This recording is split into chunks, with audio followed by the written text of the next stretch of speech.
result that the buyer ultimately wanted, not holding themselves accountable for the KPIs about how many inputs they moved. In other words, it was an outcome-based sort of judgment of success and an outcome-based set of KPIs, not just an input-based set. It's not enough to move software licenses. It's not enough to sell lanes in the logistic business. It's not enough to get billable hours in a professional service model. It's not enough to just sell sneakers.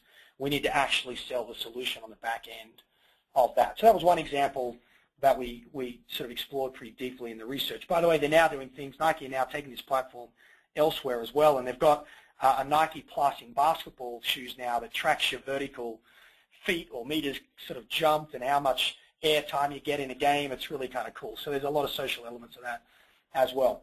The second example I want to use is an Australian example. This is a client of ours in Australia.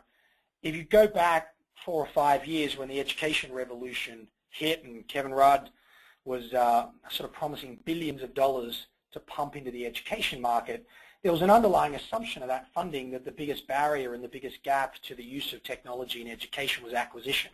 And in fact, teachers have perpetuated this model pretty successfully, this narrative themselves, saying that if only they would get laptops, if only you'd give us tablets, if only you'd give us equipment, we'd use it.